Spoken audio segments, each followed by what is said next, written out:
A community of faith. Before the Civil War, traditional education was denied to enslaved African Americans. However, religious instruction was sometimes tolerated and became a primary gateway for early African American education. On the Gray plantation of Hilltop, one of the Gray children, Miss Dovey, devoted herself to teaching the older slaves to read the Bible. One student in particular, known as Aunt Lucy to the white community, used these Bible lessons to teach the younger generation and is believed to be the grandmother of future educator Lucy F. Sims.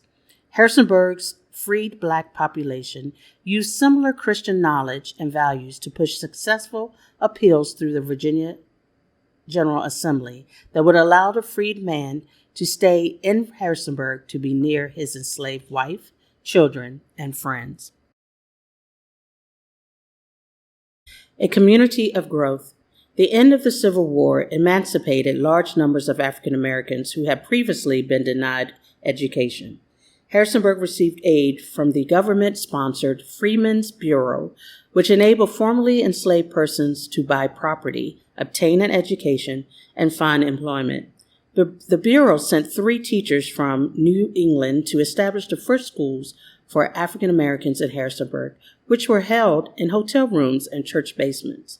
After Virginia instituted a statewide system of public education in 1870, African American education moved from these informal spaces to dedicated one-room schoolhouses. 16 schools for African Americans operated at various times in Rockingham County. A community of hope. Outside of Harrisonburg, African American education flourished in Athens, a small town to the north later renamed Zenda. Formed in 1869 around a plot of land given for the purpose of erecting an African American church, Zenda became one of the most prosperous African American communities in the county.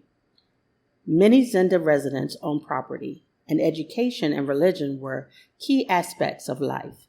Instruction was held at the church known as Long's Chapel until a dedicated school building was erected in 1882. Students came from miles around to attend, furthering Zenda's status as a beacon of African American advancement. After 1900, the population of Zenda began to decline with the migration of African Americans to cities.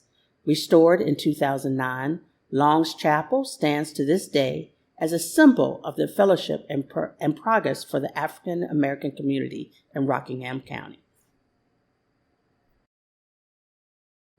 A community of togetherness. During segregation, many towns surrounding Harrisonburg were known as sundown towns, where white communities prohibited African Americans from being within the city limits after dark. Harrisonburg was more welcoming than these neighboring towns, making it safer for African American families to build a community. The Newmans, pictured above in 1903, were early trailblazers in the community, working in education, business, and for federal agencies. George A. Newman came to Harrisonburg in 1875 as principal of the colored school and worked here in education for almost 30 years. A community of progress.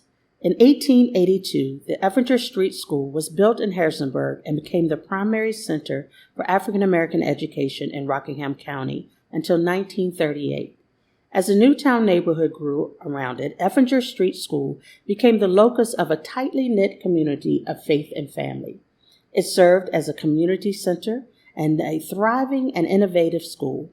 Harrisonburg's African American teachers were ambitious and progressive educators. They formed the Colored Teachers Association, which held monthly meetings where they read papers, held discussions, and performed demonstrations of various teaching techniques.